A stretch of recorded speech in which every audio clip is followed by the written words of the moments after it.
from City Council. Alina from the Mayor's Office, did you want to speak? So just grab either mic on the end, please. So we do time them for 2 minutes. It said 5 on the agenda, and it's all right. It's all right. Listen, it's not. No, that's if you're Eric Adams. That's if you're Eric Adams, not the rep. All right. Good evening, everyone. My name is Alina Dow. I am the Bronx Borough Director. For all of the ones that I haven't met, very nice to meet you all. I'm excited to see how this moves forward with you. I do want to make a couple of things clear, and I think this is really important because I've sat here and I listened for almost all these hours. And one, I want to make sure that you guys know, and I've been saying this all around to all of the community boards. I cover 6 of them. And so I'm very well aware of how they operate. And I will say this, and I'm going to say it on public record, that you guys really have to get this together. I see a lot of, you guys don't, there's no connection here. And I cover community boards after community boards after community boards. So I just want to say that. And I know a lot of you, and I know that your hearts are really in good places, but when I listen to you guys, you sound like my 14-year-old kids that can't get along. So I just don't think that this is that type of setting that we should all have to really go through. It's a lot of back and forth. And I just say that from a place of endurement, not a place of any disrespect. So I just want to let you guys know. And then I just want to make sure, because what's happening in the community is really, this is serious and it's happening all over. I'm asking that with the mayor's office, even for myself, that you guys make a decision. Do we want the mayor to enforce the law, or do we want him to let people break the law? There's only 2. There can't be in the middle, because we have people that could be possibly violating the law where they're illegal vending, and then we have people that are in the community supporting it.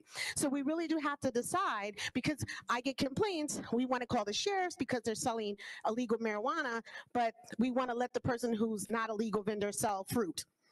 There can't be a gray area, and you guys in this position really have to stand up and help the community understand that. So I think I had a 30-second warning after I've been sitting here for 3 hours, but it's all right. The mayor has, I do want you guys to know that the mayor is really wanting everyone to get in contact with him directly. He has launched a few different things where, as far as you could actually start to text the mayor.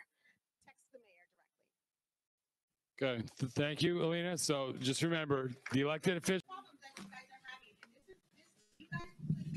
Burn out. You are, no matter what, you are volunteers. You're doing this from your heart. You will burn out if you do this. I have been in other meetings, and they're doing I agree. This is not something new, but what's happening here is that you guys actually took 45 minutes going back and forth just to decide if you were going to have an in-person meeting or an online meeting. And I think, training. And like I said, we're all offline. So I'm talking to you, and I live in the Bronx, and I go to community board meetings way before. So I think that what's happening here is really just a part where you guys have to figure out how to come together. And if it takes putting it in a writing, because just even the online, this back and forth, but now you guys have an extra piece, but you have to also take into consideration someone who's had their hand up and never got to speak. So I think what happens is that you guys are definitely going to have your stuff written down. Because if not, you are going to end up not having no board, and your community board 11 is really going to be up, the street. I'm just saying that from my heart. You guys are good people, but I know, and I was here when none of the police had to come in and grab somebody because they were so angry. Yep. And it could get really heated. So I think that you guys, and I'll say this, and I'm saying it genuinely. You guys really have some amazing points. And you have the opportunity to take a community that has a lot of division and bring them together. But what y'all showing here is all the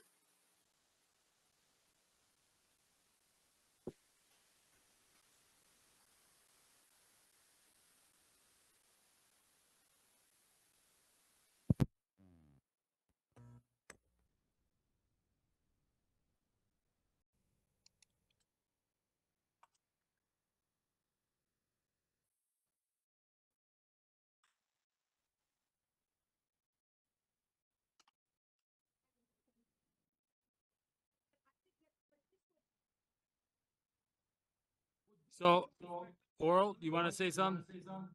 No, really quick. I just wanted to address the issue of the city of Yes, the person who brought this up. I think it's very unfair for him.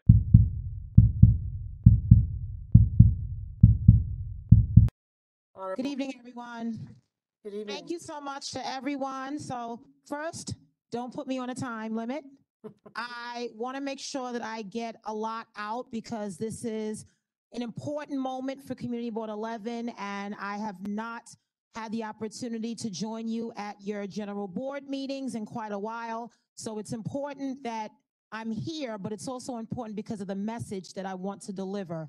So first and foremost, good evening to everyone, to our district manager, to our board chair, to the executive members, and to all the new members that we have appointed in these past couple of months, all of our returning members, the members of our community that represent Community Board 11.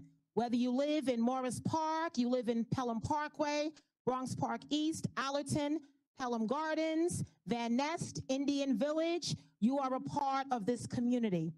And I want to say a couple of things and just preface my remarks around the fact that as the borough president, being in this position for a year, 11 months and 30 days, but I'm not counting. I ran for this position because I believe in the Bronx. I believe in the power of the people of this great county. I believe in the work and the transformation and the progress that has been made in this county. There was a time years ago when folks counted us out. We were devastated, we were burning, we were disinvested in, we were left behind, shortchanged, and ignored. But all of you, the people, the older adults, our seniors, the businesses, the entrepreneurs, everyone that saw the promise and the potential that this borough had then and still has today. For that, we are grateful. Because of the work that was started, that is the only reason why we can be here today. So the important part of this work and the fabric of our community boards, I want to make sure that everyone understands this is a volunteer position. No one signed up for this without an intention of doing something good. We are all working professionals. We come to this space, to this place with titles and responsibilities, and we want to make sure that at the end of the day, we are doing the jobs that we have been called to do. This work is about the people of Community Board 11. And as I travel around the borough, 12 community boards, 600 appointments that we make every year, 1 and 2 year appointments. We came into this office to Bronxborough Hall to transform our community boards for a better cause. We digitized the application for community boards that had never been done before. We also did something that no other borough has done. The applications are in a second language. Did anyone notice that? It's in English and Espanol, because we believe that diversity is our greatest strength. And we believe that when you tap in to industries and people that have not been tapped into, you will get the very best of the Bronx, right? That's what we believe in. So digitizing the application, putting it in a second language, making sure that there's a greater process, working within the confines of where we are with the New York City Charter, Conflicts of Interest Board, and all the other agencies that guide us. And certainly we have limitations, but we also have a lot of latitude. So what you have seen with new community board members is diversity, young members, working professionals that bring different levels of experience to the table, urban planners, architects, designers, nurses, social workers, law enforcement, retired members of service. We wanted to make sure that each of our 12 boards reflects the communities in which they should serve. And so we have done that, and it was not an easy task. And so some have often asked, why did it take so long? Because the process takes long, because we're doing things that have never been done before. So there's no blueprint, there's no manual. We are doing this work and looking at it from a creative and an innovative approach. And so doing all of that and making sure that we have positive changes to our community boards has been my goal. So as I travel around to the community boards, I want to ensure that everyone understands that my team and I are committed to this work. We are doing this work with intention and purpose, not personalities, but with intention and purpose for the community. This work is not about all of you and me. This is about the people that deserve leadership and the people that deserve teamwork. So yes, it's important to respect leadership, but it's also important to respect teamwork. The team, the village. We don't do this work in a silo. So as we are here, I recognize the challenges that we faced. I recognize in the past several months, we have had all eyes on CB11, not just here in the Bronx. The city of New York, elected officials have called me, state elected officials, media has reached out. Madam Borough President, what is going on in CB11? I don't see that happening in any of the other community boards. And at first I said, well, what's happening? And now, months later, I understand. I get it. I understand and I get it.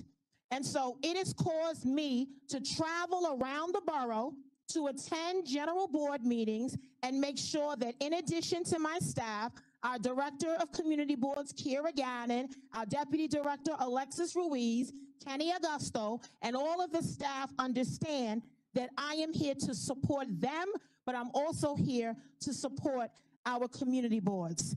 It is so important that this team recognizes that we are a part of building this community together, not separate, but together. I am disappointed, frustrated, angry, pissed off that I have seen so much chaos and dysfunction happen here at CB11. It has been unacceptable, unacceptable. And so I am clearly at this moment disappointed. And I've had to make statements. I've had to respond to numerous emails and many of the communications and other correspondence that our office has received via email and other channels. And it's just blatant disrespect. There is absolutely no respect for each other. As board members and members of the public have a responsibility as well. We all care and want the same things. We are public servants. We have an obligation. Some of us have titles, some of us don't, but guess what? We have a responsibility to make this community better. And unfortunately, it doesn't seem that that has been the priority. All of the chaos and dysfunction that I have seen and my staff has witnessed is a distraction. It is a distraction from our goals. And if there is anything that I employ all of you to do, I need everyone to be focused. We have a lot of work to do in CB11. We have a lot of things going on. And guess what? Whether you like it or not, proposals are going to move forward, whether you are dysfunctional or not. And so I need you to stay focused on the work that we are doing. We just allocated $2 million to Jacoby Hospital to upgrade the MRI unit. And that's just the beginning. I'm going to take care of Jacoby because I know the volume of patients that they see. I can tell you that here in Board 11, $1.5 million in all of our schools in this district. We are intentional about getting this work done. We want to make sure that these schools have technology, they have smart boards, they have laptops, they have all the things that they need. The schools in question, Bronxdale High School, Junior High School 144, P721, that's a D75 school, Pelham Prep Academy, PS 83, PS 96, PS 108, PS 418, and that's just the beginning. Every year we're going to add and add and add, but I need all of you to stay focused on all of this work. This is the work that will make a difference. This is the work that will have transformative change. I want to also remind all of you that with our blueprint comes collaboration. So in addition to Jacoby Hospital, yes, we support the NYPD. Yes, we support the 4-9 precinct. I speak to the commanding officer every day. The last class that graduated October 30th, 175 cops assigned to the borough. In the 4-9, 15 new cops. PSA 8, 25 new cops. That does not happen. Last class, the 4-9 got 2 new cops. 2. Now they got 15. That's what I need all of you to focus on. In addition, the public safety initiatives that we've talked about, the Metro North expansion, it's coming. We have to stay ready so we don't have to get ready. Stay focused. I can talk to you about the work we're doing with the New York Blood Center. We don't have a blood center in this borough. We used to have one at Jacoby Hospital. Let us talk about getting the blood center back. Because where do you go if you need a blood transfusion? You go outside the Bronx. That can happen here in CB11 if only we stay focused. I could talk to you about maternal health and the fact that a majority of African American and Latino women are more likely to die during childbirth because we don't have access to birth workers, doulas, and midwives. But guess what? We want to build the first Bronx birthing center in our borough. We can do that in CB11. We can do that if we stay focused. I can talk to you about so many other things, but one message that I want to resonate is that we have a blueprint for the Bronx. The only way that our blueprint can be successful is if I get buy-in from all of you. If I get your commitment to focus and not get distracted. I understand that we don't always agree, but we are not going to be disagreeable and we're not going to be disrespectful. That is something that I cannot and I will not allow to happen. Not here at 11 or any of my other community boards. I was at CB4 earlier this week. My team is at CB1 tonight. If I have to travel to every CB, I will do that to make sure that you understand that we mean business. We have appointed each and every one of you because we believe that you are a part of the growth of this community. But it's disappointing when I have to hear and see for myself the disrespect. It tells me, did I make the right decision? Did I appoint the right people? What is going on at CB11 that we have meetings until 11 o'clock at night? What are we talking about for 5 and 6 hours? I say all of this out of emotion because I'm frustrated. I cannot do this work alone. I need everyone to align your priorities with our priorities. And so I call your attention to our strategic policy plan, 213 pages of our blueprint. Take the time to review, to understand, to know that this is about access, opportunities, pathways to the middle class, safe streets. This is about building the Bronx to be the best place to live and work, do business, and raise our families. If we don't do it, who will? If we don't do it now, when? The children that we always talk about are looking at all of us. And guess what? Sometimes they say it's a kid zone in here. I said, no, these are working professionals. We're adults. We know how to act mature. No, absolutely not. Don't allow folks on the outside to define the work that we are doing on the inside. This blueprint, this strategic plan is going to transform this borough. Our economic development team, BXCDC, the Bronx Tourism Council, as well as Big New York, you can only imagine what we are doing. $10 million of a New York Empowerment Zone loan that we were able to find through BXCDC.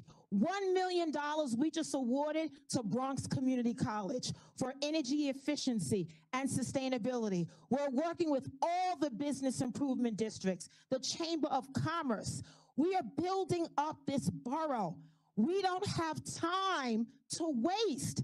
No one has time in their schedules to waste with bickering and chaos and dysfunction. That is not what the residents of this community expect in all of us. And I say us. And I say us because I'm including myself in this. And so I'm looking at everyone, and I am letting everyone know in all of our community boards that the staff and myself, we are watching. We are looking at what is happening. And we will make sure that at the end of the day, the code of conduct that every community board member signed, if you are in violation of that, changes are going to happen. That's just the reality. That is just the reality. And let me also say that in this work, none of this is personal.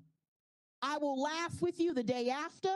I will laugh with you at a holiday party because this is business. We have a job to do. We have a borough to serve. We have a community to serve. I don't have time to waste, and neither do any of you. My team has invested so much time focused on CB11 that other community boards are like, well, you're always in 11. What's happening with us? And I don't want that to be the case. Everyone deserves our time. Everyone deserves our attention. But we always have to come back to CB11 because something's always going on.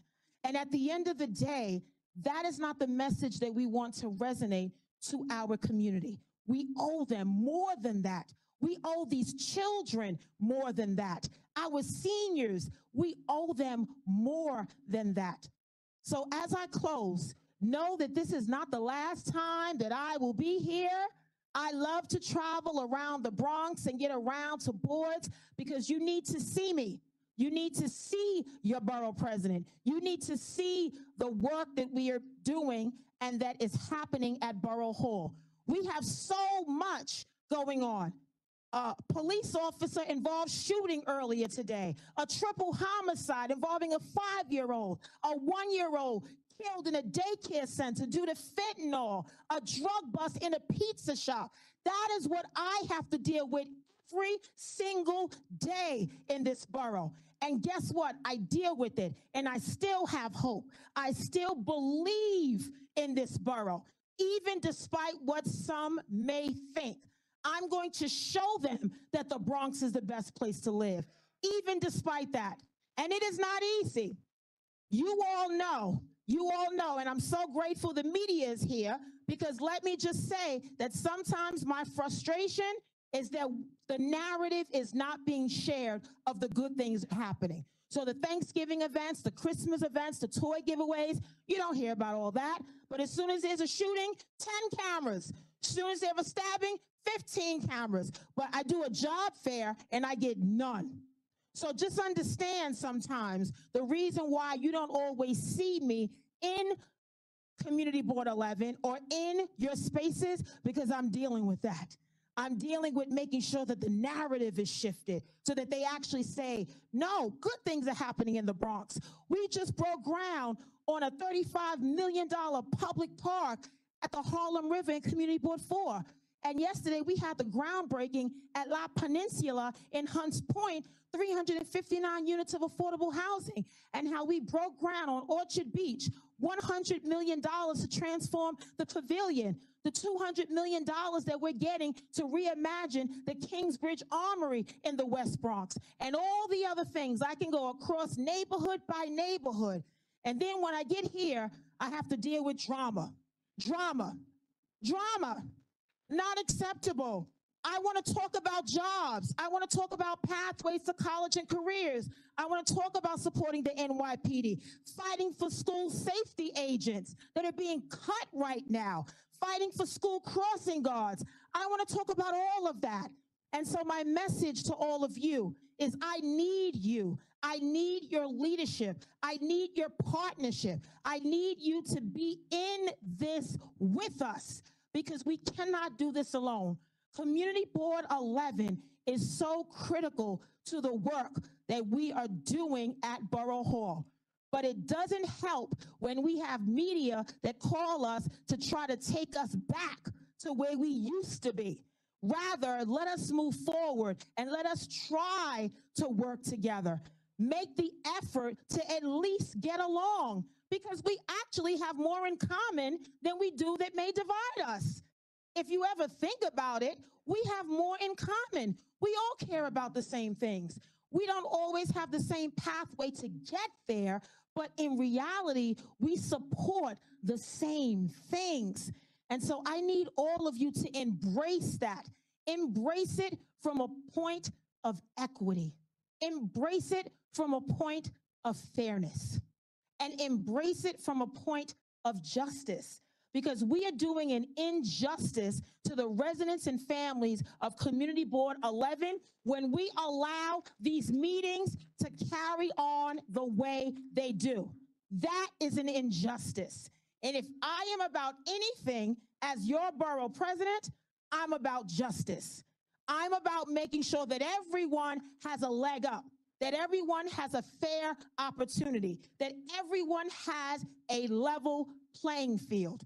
That is my goal as your borough president. So it is my hope. It's the holiday season. I want us to have some holiday cheer, and I want us to make an effort to get along and work together.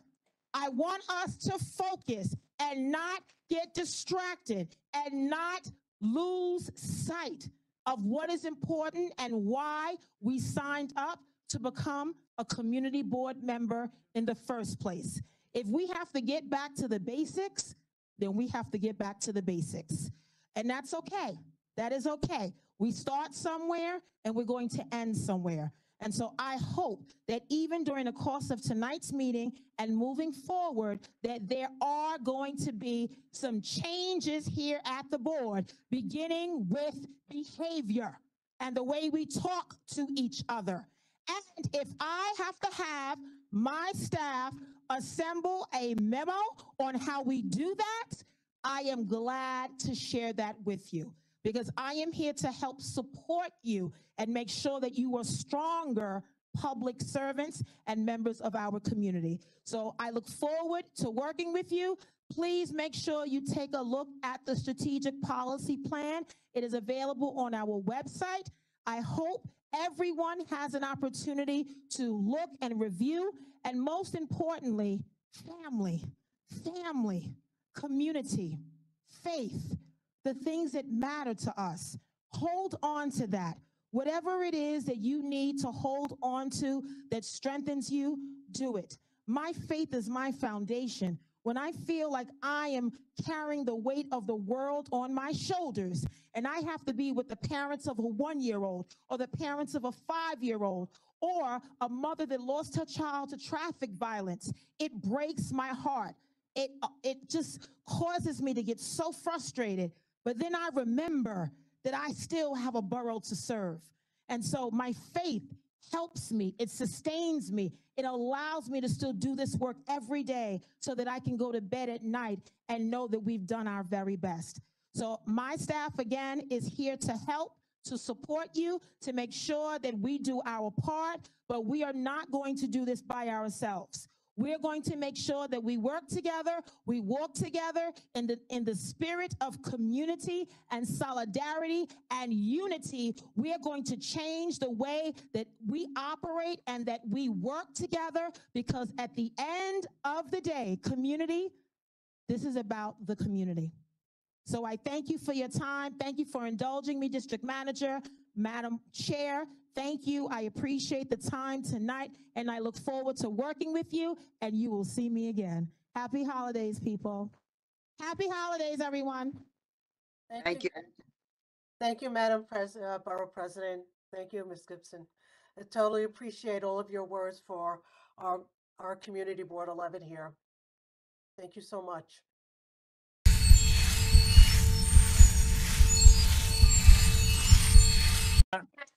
Or Veronica, either one, whoever. So, no, we already put one member of the public on notice for basically spamming the chat. And I think they should be expelled for particularly this comment at 9:02 p.m. Miss Dow, please yell at them again. They're so rude to the public and so dismissive. That basically they're telling the mayor's office to yell at the community board. I think this person should be expelled. That's not really. Yeah, fine. We're fine. Good. I mean, here. I just feel like they're just. I mean, the chat should be used for, what it really should be for, to point out. Well, this should be a warning. There's